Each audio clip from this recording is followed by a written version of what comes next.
Hello, class. Good afternoon. It's been a long time since we met, and this afternoon we are continuing our lesson during this break, and we are going to look at religious sects and institutions at the time of Jesus. These were groupings, these were institutions that existed whilst Jesus was around.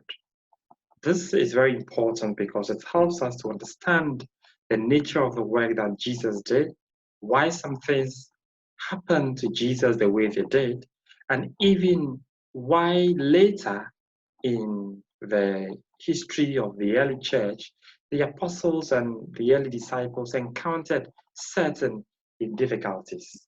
So if we understand the religious institutions, the religious sects, the groupings that existed at the time of Jesus, it would help us have a better appreciation of the lessons that we would learn later in the New Testament and actually in the Acts of the Apostles and the rest of the New Testament. And so this lesson on religious institutions and sects at the time of Jesus ushers us into the themes in the New Testament. At the end of this lesson, this should be the success criteria. In other words, these are the things that by which we would measure the success of our lesson today. You should be able to describe the temple, describe the synagogue, describe the Sanhedrin, and also identify the functions of all these three institutions at the time of Jesus. And then finally, you ought to be able to identify some ways in which Jesus interacted with the institutions, in which these institutions functioned in the life of Jesus. You should be able to identify all of these ones. I would advise you that you try and go back after the lesson to see whether you can indeed answer these questions or do these tasks. When you are able to do them, then our lesson can be said to have been successful. So these are the religious institutions we will be looking at. Number one, we'll be looking at the temple. We have already enumerated them in the success criteria. One is the temple, two is the synagogue, and the third is the Sanhedrin. Okay, so let's first start with the temple. Now, the first Jewish temple was built by Solomon, and we have learned this in our lesson in the themes from the Old Testament. It was a very big, huge, imposing architectural work, very, very beautiful. Unfortunately, during the time of King Zedekiah of Judah, Nebuchadnezzar attacked Jerusalem and destroyed the temple. He did not only destroy the temple, if you remember, he also took away all the treasures of the temple and broke and burnt the walls of Jerusalem. So in the lowest ebb in the history of the Hebrews, their most treasured physical architectural infrastructure, the temple, was destroyed, and their most sacred artifacts, the treasures of the temple, were all taken away by King Nebuchadnezzar during the time of King Zedekiah of Judah.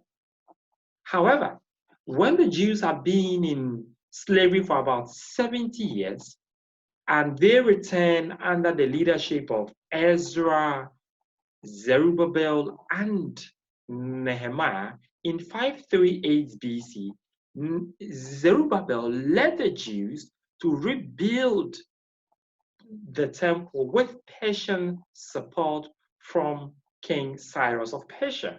And so in 538 BC, what Nebuchadnezzar destroyed was rebuilt by Zerubbabel, or under the leadership of Zerubbabel, and with the help of the Persian king Cyrus. Now, when it was built, if you read the book of Ezra, you realize that all the elderly people who had seen the glory of the former temple were unhappy at the commissioning of the rebuilt temple because it was not as imposing, it was not as glamorous as the first one. However, in 20 BC, under the leadership of Herod the Great, this temple was completely rebuilt and it got back quite a good measure of the old glory that they used to have during the time when Solomon built the temple. Now, how did the Jews regard the temple? Well, the Jews saw the temple, number one, as the dwelling place of God. They believed that God lived in the temple. They also saw it as a spiritual center. It was a place where the Jews knew that this was where we could come and commune with God. So it was a spiritual center for the Jews, where every Jew, at least once in a year, ought to go to the temple.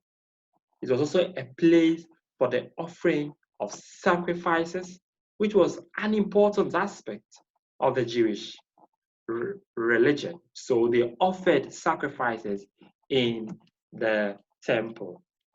They also learned in the temple, and the temple served as a tribunal where cases were judged, and so where cases were tried, and so you would see that Jesus during his trial was sent to the temple, and this reinforces and reiterates the fact that, in fact, the temple played an important role in the life of Jesus. At some point in time, wealth and food was stored there so that people who were vulnerable, who were needy, could be assisted there. Now, how did this temple, what role did the temple play in the life of Jesus as seen in the Synoptic Gospels? Now we see that when Jesus was a boy in Luke chapter 2, verse 22, he was sent to the temple for the purification rite performed for him. And this was in accordance with the law of Moses. Now, when Jesus and his parents went there, they met Simon, a man who was ripe in age and was waiting for the Messiah. And there also they met Anna, the prophetess. So even as a baby, Jesus was sent to the temple. Then we also remember that when he was 12 years old in Luke chapter 2, verse 41 to verse 51, he went to the temple with his parents during the Passover feast. And later, when they thought that he was lost, was found sitting among the teachers, listening to them and asking them questions. I believe this is quite a popular part or narrative of the role of the temple to many Christians. Indeed, we may have learned it even during our time at Sunday school. Now, also, when Jesus was tempted by the devil in Matthew chapter 4, verse 5 to 6, the temple featured prominently in that Jesus was taken to the pinnacle, the top of the temple, and was asked to throw himself down, and that God would send his angels to take charge over him so that he would not set his foot against a stone. Of course, that was a misinterpretation by Satan. But what we are learning here is that in the ministry of Jesus, when Jesus was beginning his ministry, the temple featured in the ministry when the devil tempted him and took him to the pinnacle of the temple. Now, he was also asked about Jesus, was asked about the payment of the temple tax. This was a tax largely believed to be used to help in keeping and renovating the temple and ensuring that the temple was in good shape. Now, people came to ask Jesus whether it was right to pay the temple tax. And Jesus, in order not to cause any offense to the people, he paid it himself and encouraged others also to pay the temple tax. Now we have this popular phrase of a widow's mite. I am contributing my widow's mite. We often hear people say that. Now that story or that phrase was captured in a story that Jesus told when he went to the temple, sat by the treasury, and watched all the people come put their monies in the treasury. And while Jesus was there, a certain widow came to put in 2 copper coins. Now, that was very, very small, but Jesus said that widow had given more than all those who had come to gain, indeed gave out of their excess, out of their abundance. So Jesus was at the treasury in the temple.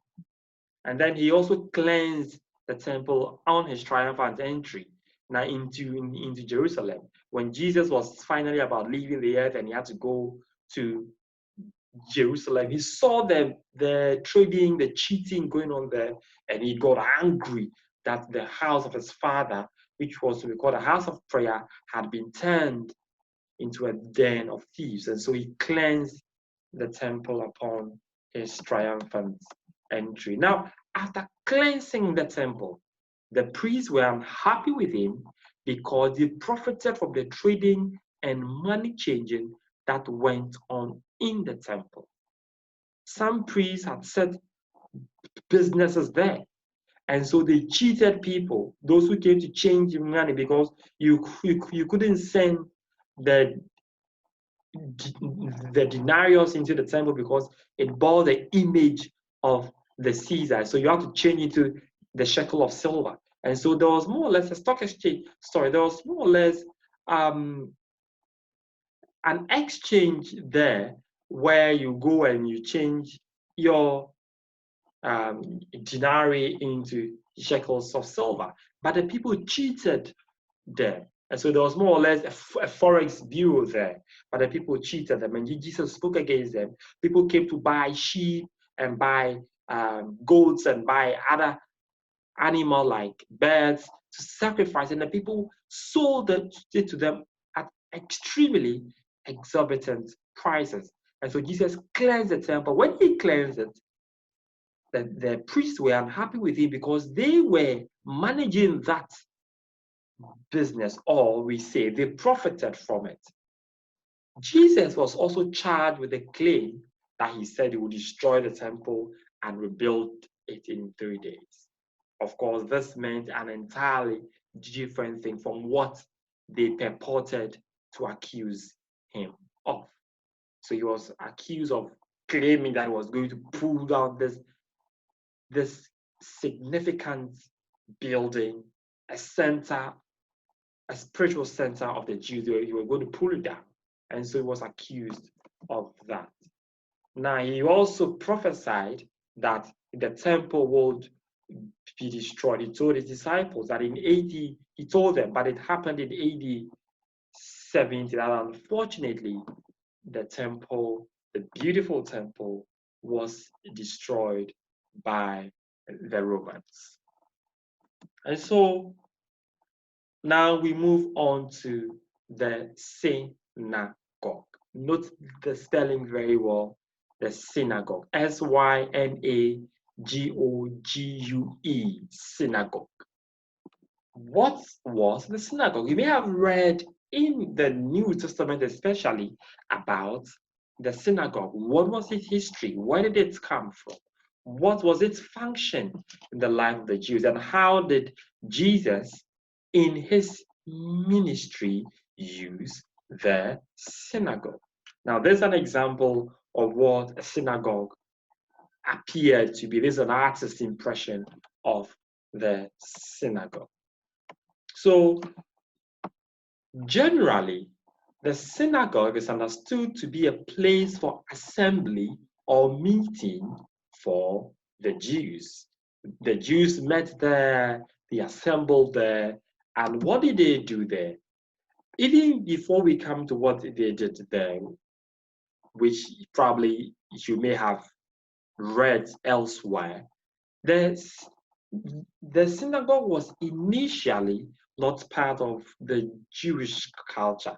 However, we can trace its history to the post-exilic period, that is, the period after the exile. Its actual origin is traced to Ezra, the priest, during the exile period when he advocated for a deeper understanding of the laws of God. The synagogue was not a part of the Jewish life. They knew the temple, but when they were taken into exile, they had to put up structures where they would meet and learn about their God, whom they had disobeyed, and for which reason they had now been thrown into exile.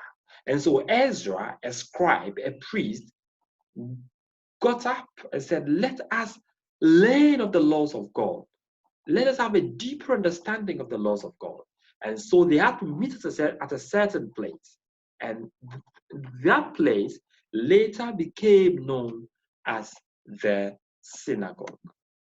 Now, it's, as we have already said, it later became a meeting place for Jews in the diaspora. In other places apart from Jerusalem, they had synagogues even in Judah and in other places where the Jews had met. So even outside Judah, outside Jerusalem, the Jews that lived in the dispersion, those in other nations or other countries, met in the synagogue to still learn of the laws of God, just as they were meeting when Ezra led the people out of exile, or when the period after the exile. Now, there were lots of synagogues. So we read about some in Nazareth, where Jesus was born.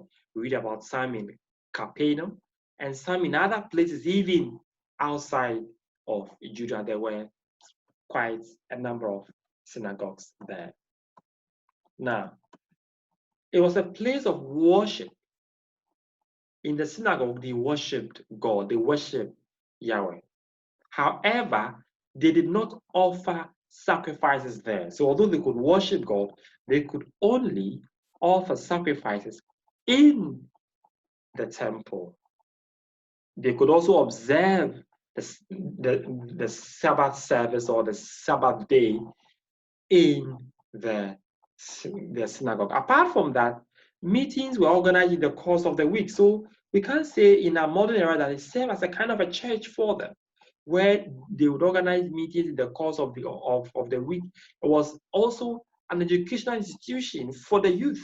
They would go there and they will be taught the history and the morals of the Jewish faith. So every Jewish youth knew his history, knew his genealogy, knew where he came from, knew what had happened to the Jews. They learned this in the synagogues.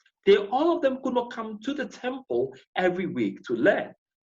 The temple was a central place only in Jerusalem, but the synagogue was scattered around Judah and even outside Judah, as I've already said.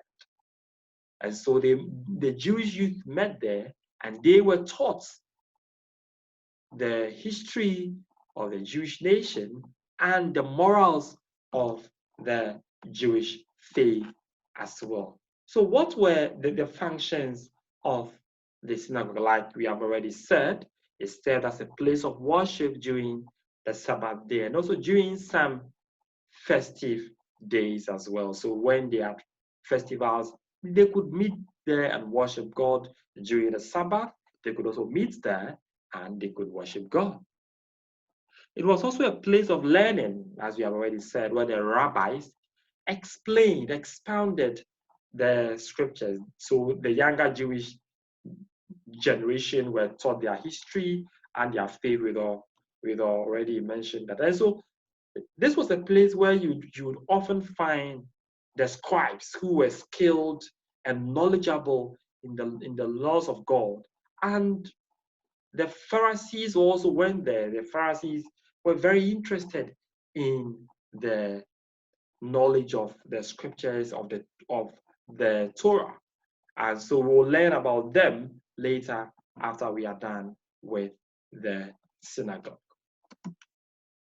Sometimes cases were heard there. So it's said as a court where cases were heard and punishment were meted out, and this included flogging and excommunication. So although the temple was a place of settling judicial matters where cases were tried, cases were also tried in the synagogue, and they also punished people at the synagogue. So they could flog someone, beat someone there, and if you went wayward, you could be excommunicated, you could be banned from entering the synagogue. That was a very grievous punishment for the Jews. Now we still go on with the functions. Now it was a place where the socially vulnerable, challenged, and poor were catered for. Travelers were also catered for in the facilities of the place. And so apart from the religious function, the synagogue also played a social function. It was a place where those who were weak, those who were poor, those who were physically challenged were catered for. And if someone traveled and he was a wayfarer, he didn't have anywhere to sleep, he needed to spend the night over and then continue the journey, he could go and sleep also in the synagogue. So let's see how the place was managed or was administered.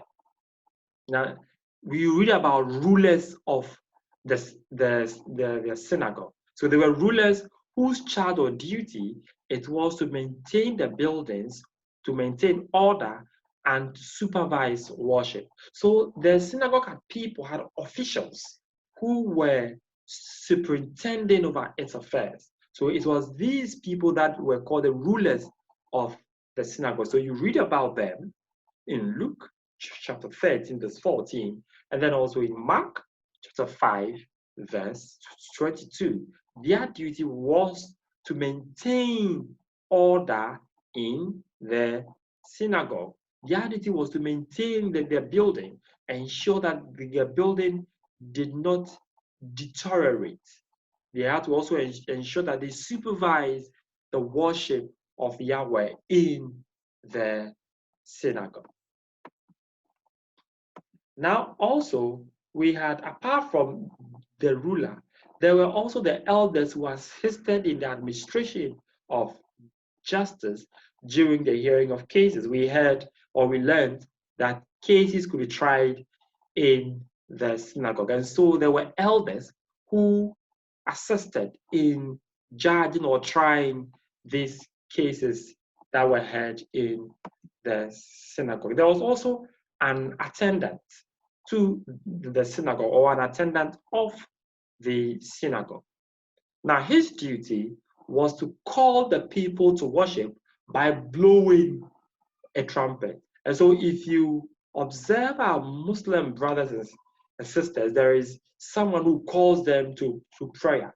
That culture is largely believed to have been borrowed from the Jewish tradition of worship, where an attendant called the people to worship with a trumpet.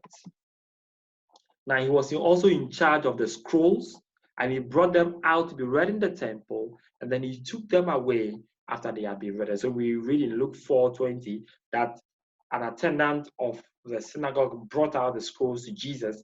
After Jesus had read it, he rolled it and then he gave it back to the attendant. So that is how the synagogue was managed, or how the synagogue was administered. Now, how did Jesus come into contact with the synagogue? We'll look at a few examples. Now, it was a scene of many of the activities of Jesus Christ. He taught the gospel in the synagogue. He healed in the synagogue. For instance, there was a man with a withered hand or a dead hand. Jesus healed this man in the synagogue. He worshipped there as well. And he often in the worship encountered the scribes and encountered the Pharisees in the synagogue, because it was a place where they would also go and teach people and learn of the Torah. So Jesus had quite a number of encounters with the scribes and the Pharisees in the synagogue. All right, we've said them earlier. This is just a repetition of those ones.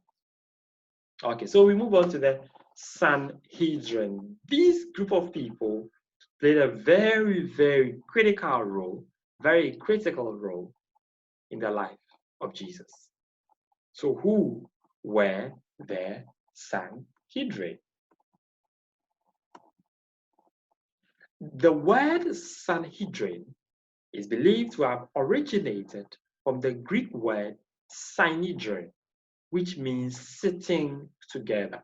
So it is a word that is believed to have a Greek origin, and that word from which we have the word Sanhedrin is the word synedron, meaning sitting together. Now, it is believed to have originated from the 70 elders Moses appointed to oversee and judge matters during the Exodus. Now, in Numbers 11:16, Moses realized that he could not do the work all alone, and so he chose 70 elders that the people should send their cases to and judge them. And then the big cases would then come to Moses, because he was leading quite a number of people, and all of them were bringing their cases to him for him to try them.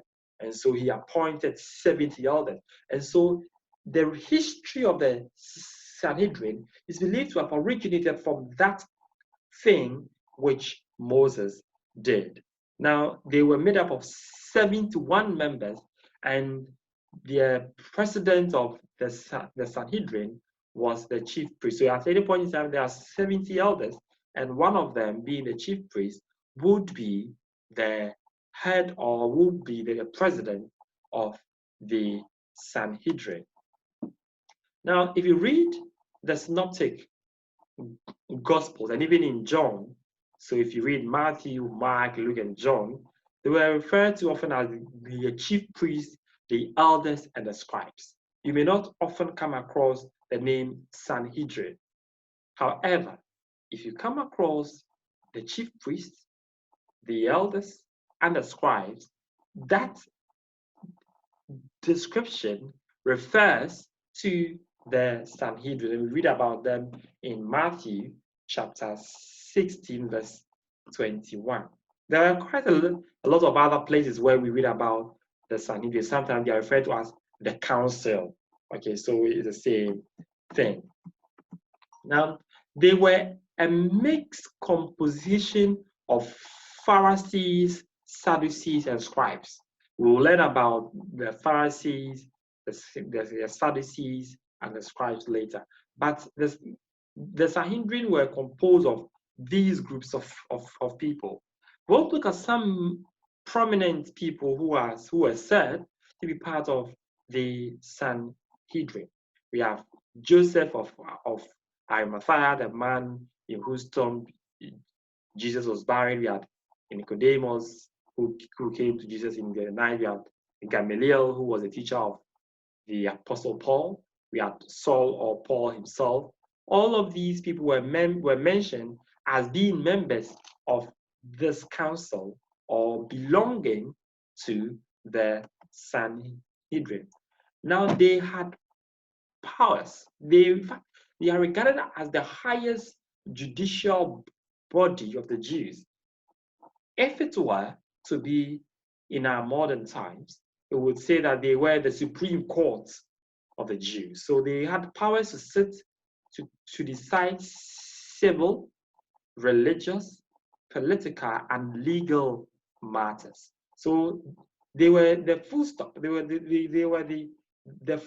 the final say when it came to the law, when it came to interpreting their law. And they could decide civil cases, religious cases, political cases, as well as legal cases relating to the Torah. They were so powerful that they could even try the high priest if he went wrong, and even try the king as well. That is how powerful they were. And so we refer to them as the highest judicial body of the Jews. And they function somewhat like our Supreme Court in our current times, such that they could try the high priest himself, although he was the head. If he went wrong, they could try him. They could also try the king as well. Now, they had the power to pass the death sentence. They could pass the death sentence. However, this power of being able to pass the death sentence was revoked by the Roman authority. So although they had the power to say, we have sentenced a person to death, the Roman authority, which ruled over the Jews during the time of Jesus, had taken away, had revoked that power. So they could pronounce that a person should be killed, but they had to seek permission from the Roman authority. So that is why we'll learn later, when Jesus was tried by the Sanhedrin, they could not kill him. So they had to take him to Pontius Pilate for him to pronounce Jesus worthy or guilty of a capital crime, so that they could have him killed. All right. And so this is the end of our lesson on religious institutions at the time of Jesus. And as you can see, the next time when we meet, we will look at sex at the time of Jesus. Thank you, and I pray you continue to listen, you continue to learn, you continue to watch the video so that you get it. I encourage you to read around, to subscribe to this channel, to comment, and let me hear back from you. But then, until then, I wish you well, and I pray that you be good and you do good and you have a very good day.